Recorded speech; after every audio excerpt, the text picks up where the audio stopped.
This is the Volt Conference 2023 review. I'm Zach Dingee. I'm Tony Cappelletti. We're at the beautiful DIplomat Resort in Miami Beach, Florida.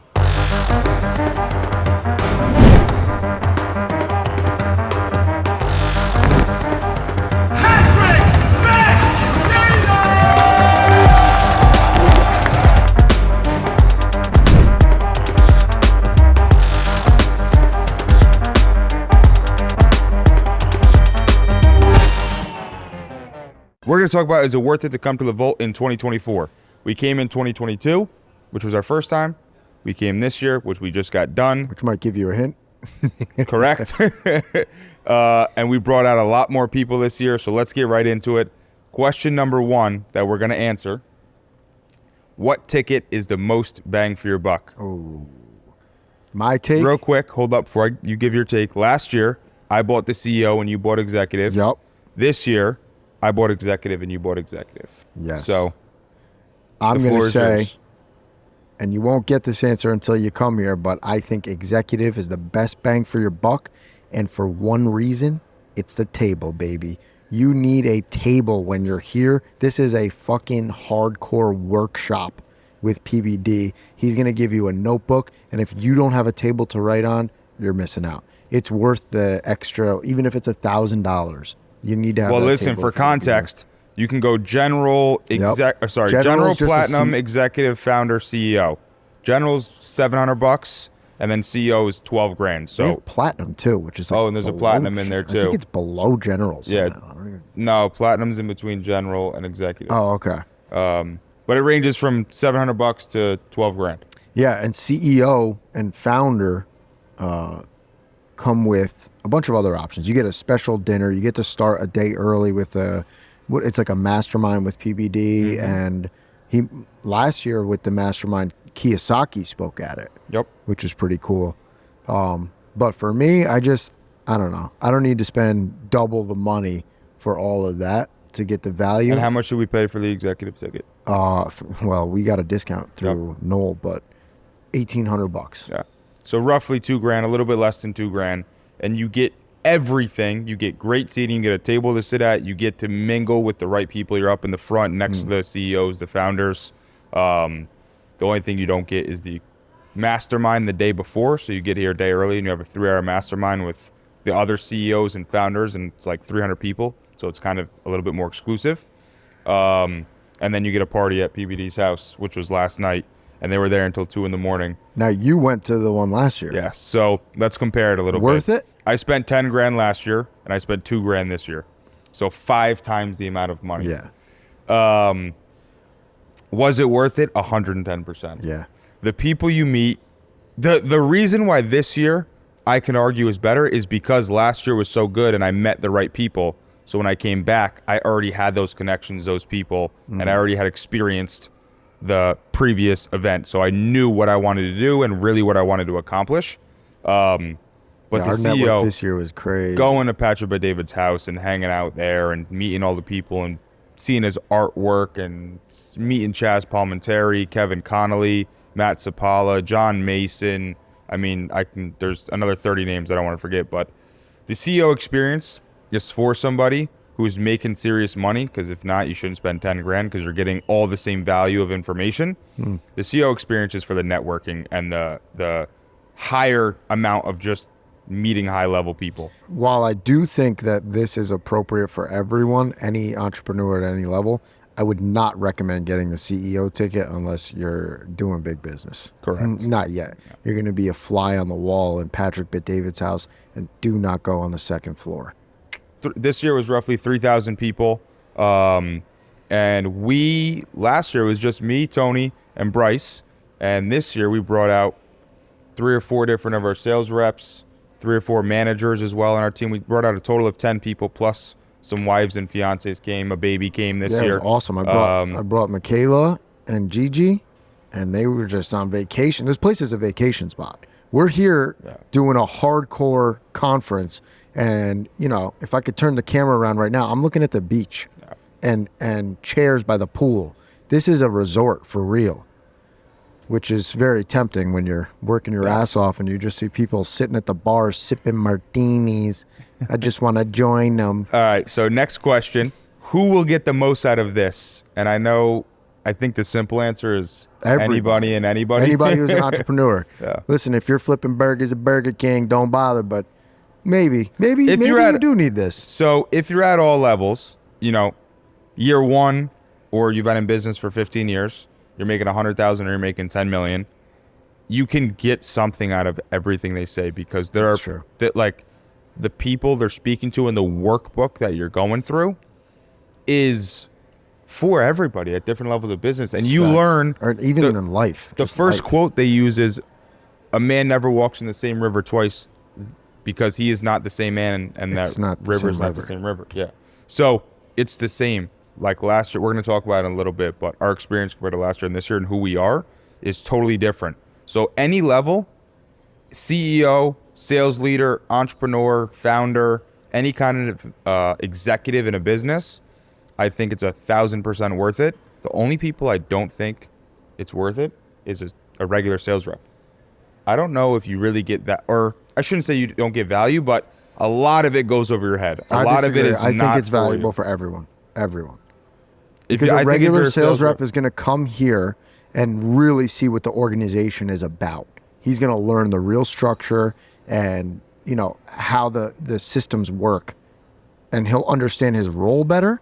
And if he ever wants to advance, he'll understand how to. So I kind of disagree with you on that. Okay. Well, I think a lot of the discussions go over your head. There's a lot of stuff that talking about EBITDA and that's C-suite for sure, executives. And, yeah. A lot of this shit, if you're low level, it's going to go right Eric looked at me and goes, "Dude, what the fuck are we talking about?" Well, I remember last year, and it was certain people, Tom Ellsworth, bro.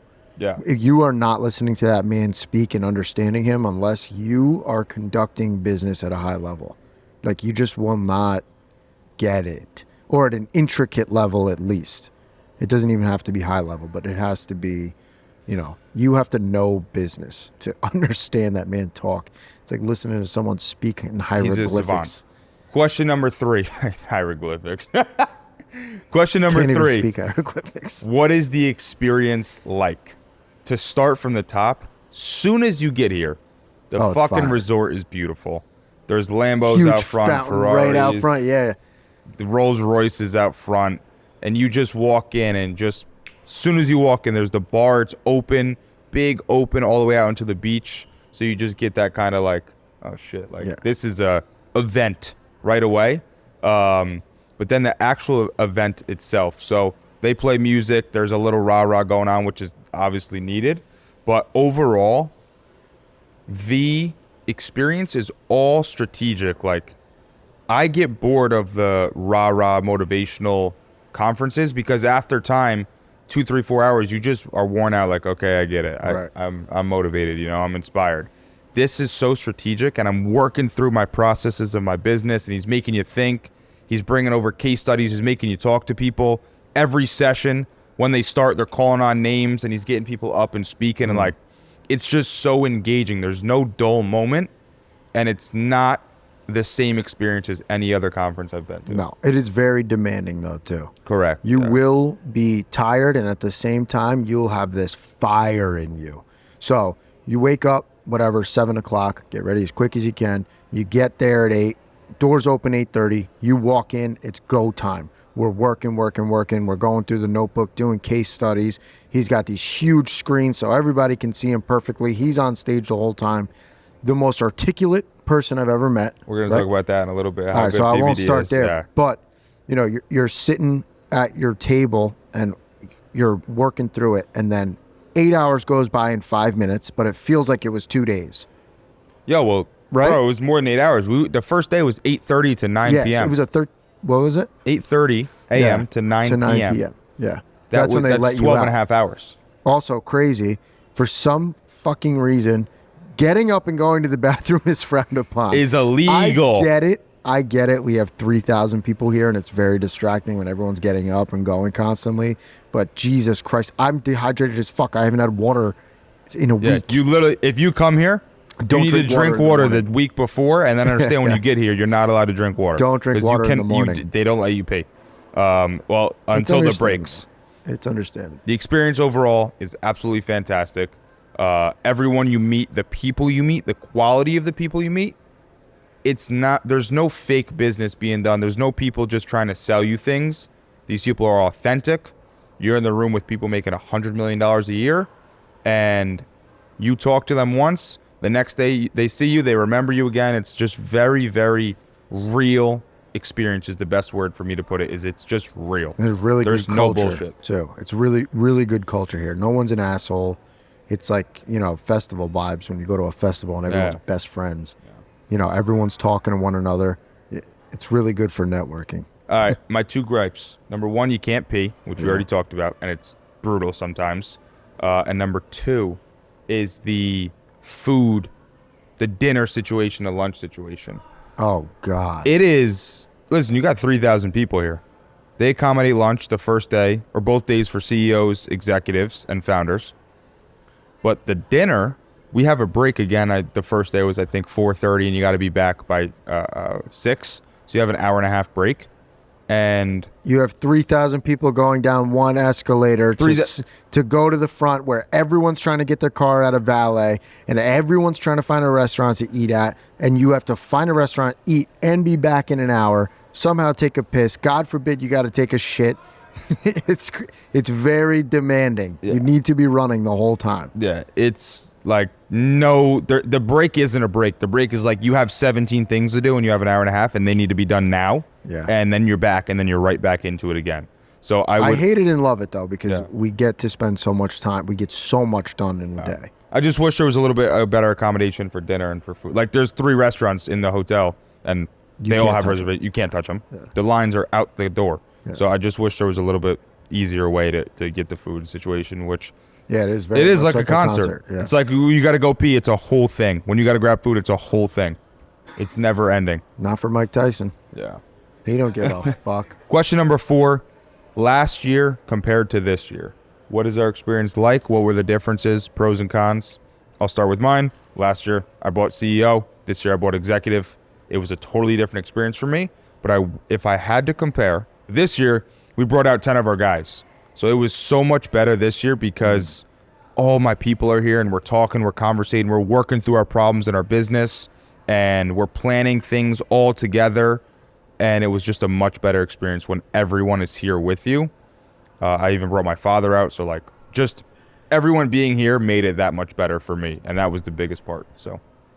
So for me, when I think about the difference between last year and this year is my position, right? When I came here last year, I was just a salesperson. I had the rental property. So actually last year, my mindset was more, how can I apply this to my rental properties? Because I didn't have a good way to apply it to being just a sales guy. You know what I'm saying? Mm-hmm. Although I did take a bunch of gems home with that, as well as the fire. And then coming back this year as the manager of a sales team, so different. I got so much more value. I feel like the higher up you are in your business, the more value you're going to pull out of this. You're going to have a greater understanding of what's going on. I'm going to say this year was a lot better for me personally. And I think it's going to continue to get better as we just keep coming to these things. And also just in general, the difference in our business is like the podcast and how much money we're making and the kind of people we were. I didn't even think about that. Last year you weren't engaged, you didn't have a kid, and you weren't a manager. I know. 1 year ago today. It's fucking crazy. It's crazy. So, also for the podcast, it's much better this year. We know a lot of the people now. Yeah. It was very easy to get Matt Zapala. It's very easy to get people's contacts down here. Yeah. But we'll talk about that more when we get to the networking. So the difference in the size, it doubled. The speakers were definitely different, and the people that we was massively different, which made it so exciting. And if it should be, when we come next year, we're also going to be totally different people. Absolutely. At a totally different point of our lives. Yeah. Bro, you just vibrate at a higher fucking level when you're in the room with 3,000 other people that are also trying to win at life and in business. You just are on fire for like 6 months. You can't even help it. Right. And I think it's very important to say that you take what you get in this conference. It will give you actionable steps that you can work through when you get home work through with your business, and you are going to see results, which is obviously the most important part of coming here. So that is what really gives you the value of coming out to these events. Big events make big changes in your life. Yeah. I was told that a long time ago. And question number 5, what were the speakers like? We'll name them real quick. Tom Brady, Mike Tyson, Will Guidara, Tom Ellsworth. and Tom Ellsworth. Yeah. And Tom Ellsworth. So those were the Who was 4 your speakers. favorite? Will Godara by far was my favorite in terms of the amount of value he gave to us. Yes. Same. And most people don't know who he is. Like when I say that name, most of you are probably going to have to go look up who he is. He's the owner of 11 Madison, which was the #1 restaurant in the world. #1 in the world. And his main message and his main talking point was interrogating every contact with the customer that you have. How can you make every single contact and an experience to the customer completely seamless, easy, amazing? All of just like the things he would do to his customers were crazy. Yeah. Go ahead. I wanted to ask, you can go into business with one of the 4 people we sat with. Who is it? Mike Tyson, for no other reason than his name. That's I interesting. don't need anything from That's him. interesting. I would go with Ellsworth. I'd go with Mike Tyson. He's the strategy king, bro. I mean, yes, Mike Tyson is a cheat code, but then you're not even, it's not your business. Whatever you do, it's Mike Tyson. But it's my 100 million. That's facts. That's facts. I was going to do business bankrupt bubble bath Yeah. and see which one you'd do. What would you do? So business, bankrupt, and bubble bath. Who am I going into business with? Who am I bankrupting? And who am I taking a bubble bath with? I'm going into business with Tyson. I'm also taking a bubble bath with Tyson. Yo, you crazy. And, oh God, who do I bankrupt? Tom Brady. Because he beat my team every time they played. That's so I guess that's my only reason I got against him. But the speakers. I'm going Go ahead. business Ellsworth. Yeah. Bankrupting Mike Tyson, because even if he went bankrupt today, he'd be a trillionaire in 3 weeks anyway because his fucking name. So I don't even have to feel guilty about that. And I'm definitely taking a bubble bath with Tom Brady. That guy is so handsome. All right. So speakers. Will Guidara was amazing. He's the #1. He's the owner of the #1 restaurant. And he just gave so much information. We were all mind blown. And I think everyone who went there would agree. Bro, he dropped gems. Insane. I have like 30 different notes of just quips that he had. Yeah. Incredible. Actually, as much as Will Guidara had bars, so did Mike Tyson. My favorite quote and the most lasting one for me from this event, believe it or not, came from Mike Tyson. And he said, "I'm not valuable because I'm wealthy. I'm wealthy because I'm valuable." That was a bar. fucking struck. And coming from him, I was like, damn, bro. He had so many. Yeah. So many. So Mike Tyson, he midway through goes, "Listen, can I go to the bathroom real quick?" And Oh just my God, gets so funny, up, 'cause leaves no one's stage, allowed goes to to. the bathroom, pees, comes back, and then on his way back, he's talking on stage, and you hear him in the back, "I'm coming!" Yeah. and just starts running back up on stage. So Will, Mike Tyson, Tom Brady was incredible. It's the thing about him is, like, You're looking at a god. like, Well, him and Mike Tyson. It's so of weird, course, bro. but his personality, all he kept saying was like, "I just wanted to be the best me every single time." Yeah. And if you listen to his story, he didn't play freshman year of high school. Sophomore year, he was on JV as a backup. Junior year, he played a little bit. Senior year, he started and took his team, and they won in high school. I don't know what they won, but they did something in high school. He played, but he didn't play until his senior year of high school. College, he's the 7th string quarterback at Michigan his first year, redshirted. Second year, he moves up, and I think he became the backup. Or no, second year became 4th. Third year, he became backup. Yeah. And then his senior year, he's going into, he's like, "Oh, I'm all excited." They draft Drew Hansen, who was the #1 recruit in the country. Yeah. So now he's like, "Holy fuck, I got to compete for my starting spot." This is Tom Brady's senior year of Yep. college, 1 year before the NFL. Yep. And he's got to compete for his starting spot. Yo. Then they split reps. So now he's playing first quarter. Drew Hansen plays second quarter. Whoever played better plays in the second half. He kills it the first 2 games, and then they continue to do it all season. That still splitting reps. Right. And then finally, like the 7th game of the season, they let Tom Brady start. But you're talking about this guy. And I think he won the championship. For 8 years straight. Yeah. Was just not, he didn't get a fucking spot. His story is so unique because his competing, when he talks about who he was competing against, it was always his teammates. Yeah. But he would do it in a way where it was for the team. Yeah. Like, he never spoke about competing against other teams. No. He didn't bring them up. He always spoke about, I was in this position on the team and I was competing with this guy for this position. And it wasn't, it's not like, me and you versus Solar City. It's me versus you. And then he gets drafted into the NFL, 6th round, 199. So do you know how much 199. he was? What he said? He was a 6th round draft pick, number 199. Yeah. He doesn't know anything else but to earn his position. And like, you know what kind of chip you have going into your fucking NFL career when you're picked that late and you had that college experience and your high school experience? You are just like, you either are gonna fail out of the NFL and probably become a drug addict because of all the pressure, or you are going to become Tom Brady. I'll take Tom Brady. Yeah. So, all right. Mike Tyson, we talked about a little bit. Wait, I think this should be said. You would expect somebody who is a God-level athlete to be a bit of an asshole. Tom Brady was the nicest guy ever. Oh, God, yeah. Nicest dude ever. Awesome. So cool. So we talked about Tyson a little bit, but let's finish that up. He was unique. He's a character. If you've listened to him before, you know exactly what I'm talking about. He's very unpredictable. Extreme. You'd ask a question, he'd go on a completely other topic. But if you're really listening to him, he is on this journey of just extreme enlightenment in life. All his things are philosophies and deep level and why are we here? Who are we? What is our purpose? So he's gone on this journey of like absolutely destroying the entire world and being the scariest human being on planet Earth to now trying to solve the puzzle of his own mind and who he is and why he is, and what did you say? Very philosophical. You'll never know the violence I had to go through to become this peaceful. It's crazy. And then he also said, one of the great things he said too is, you got to do the things you hate like you love them. Yep. That was good too.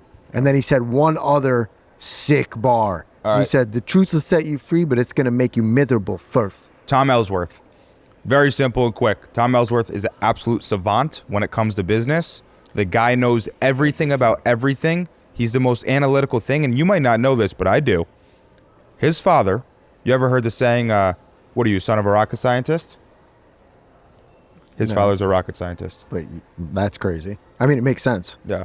Bro, he is the one that, like, when you're high level and you want to bring your team to all take notes and listen to that guy, he is going to give you plays, like the plays for your business playbook that you follow and you learn to understand so that, you can reach the business end zone. And the last person, Patrick Bet David. How is Patrick Bet David? I will tell you something that stands out more than anything else.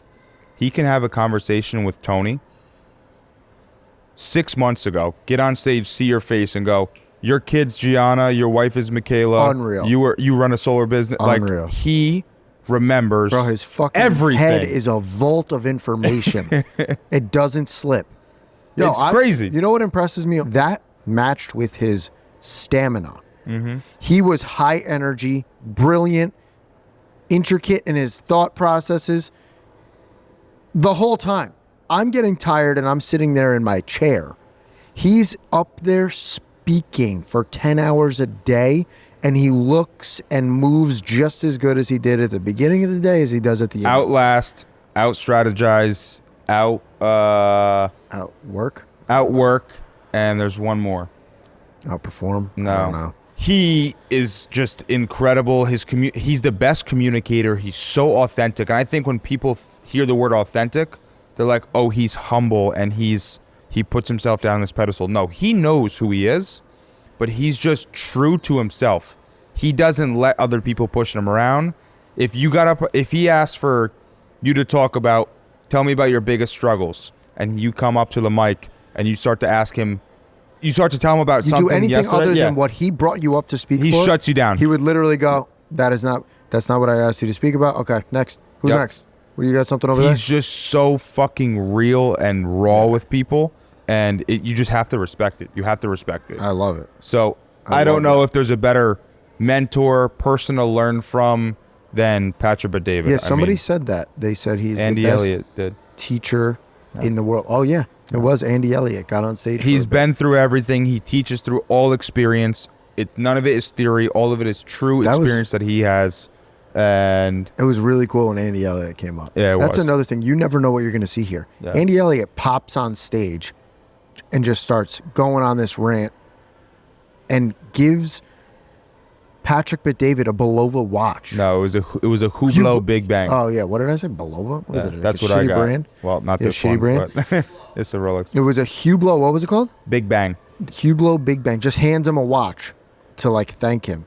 No. It was sick. It was incredible. He popped his watch off and put it right on. It was so dope. Yeah. So at the end of the day, the speaker that puts on the event is Patrick Bet-David, and that's what everyone's here for. And you can tell why everyone is here for him. Even the people at the highest level, they all respect him even more. You know? Like, and he respects everyone. Yeah. Like he's not a dick. And I would be. I mean, I'd just be tired from being up there. Yo, and they were at the party last night until 2 a.m. John Mason posted a story at 2 in the morning. And they're all sitting, hanging out, still jamming. Yeah. It's crazy. So, all right. Next question. How easy is it to meet the high-profile people and to just network in general? Ready? Let me show you how easy. I have Andy Elliott's number. I have Thomas Ellsworth's number. I have Vincent Oshana's number. I have Adam Sosnick's number. Sosnick. We did the podcast with Matt Zapala. We met a billionaire named Robbie Rogers. I got his number. He's behind the Volt energy drink that's not even out yet, but you'll be seeing it. I guarantee you. It's a sick energy drink. There's more. I can't even think. I mean, listen, there's another 10, 15 people that are multimillionaires that we met, that we have their numbers and contacts that maybe you just don't know their name, but you just meet everyone. It's just so open, and you just walk up to people. Everyone's friendly. Everyone's talking to you, and it's just the real deal. You can meet whoever you want there, and they're not like the only person that's hidden and you can't talk to is Patrick Bet-David. Everyone else is just like in the mix of things, and they're walking around and they're, hello, what's up? How you doing? Going to the bathroom with you, everything. It's just everyone is there, and there's all the right people here too. Patrick Bet-David, the guy stood up and was talking about a $250,000 investment he needs for his business. Patrick Bet-David said, who will invest $250,000 in this guy's business? 4 people stood up instantly. Go talk to him and him right now. Go get his contact right now. I guarantee the guy got $250,000 investment at the fucking Vault. Right there, yeah. Like this. And all he paid for, he was an executive. He paid for a $1,500 ticket. That is worth it enough. Even if you don't care about business, even if you had a fucking podcast and you just wanted to find people to sit and talk to that have a following and your niche is business, this is worth it just for that. So, final comments.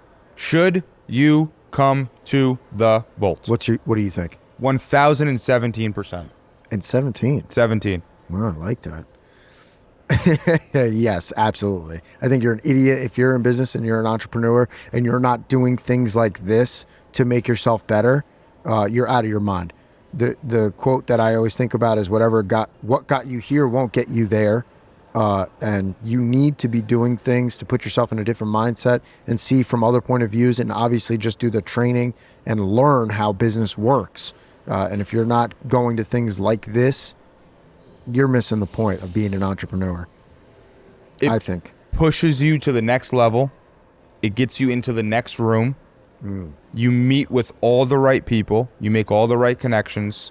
You learn all the tools. You experience all the experiences. Like, it's worth the $1,500. And it'll ignite a fire under your ass. It's worth the $1,500 just to come to this place and the Diplomat Resort. Like, yeah, it's true. Just come here. Don't even pay for the ticket. Just come here and hang out. You'll meet all the goddamn right people too. That's true, bro. Like, it's just all the right things. Yeah. There is no good reason to not come, unless you're a billionaire. Then if you're a billionaire, go ahead. You don't have to come here. But if you're not worth $100 million or more, you should probably come to the Vault. The experience, the people, the value of information you learn is just second to none. It could charge $100,000 for the CEO tickets, and I guarantee they would sell them all out. Yeah. I guarantee it. That's our wrap up to the Vault 2023 experience. We will be here again in 2024. We're going to bring even more people this time. And we hope to see you as well. So let us know if you got any value from this. Please leave a comment and let us know if there's anything that you wanted to know that we didn't talk about, because we're happy to. And for everyone on the Valuetainment crew and who puts together the Vault, thank you. Seriously. The experience is incredible. Patrick Bet David, a special thank you to you. Patrick Bet Davis. Thank you. Yeah, someone kept I can't calling believe him that. some guy called him that twice. Some guy was there 2 days and then still called him his wrong name. But anyway, special thank you to you. Thanks for everyone who's watching, and we'll see you next time. Peace.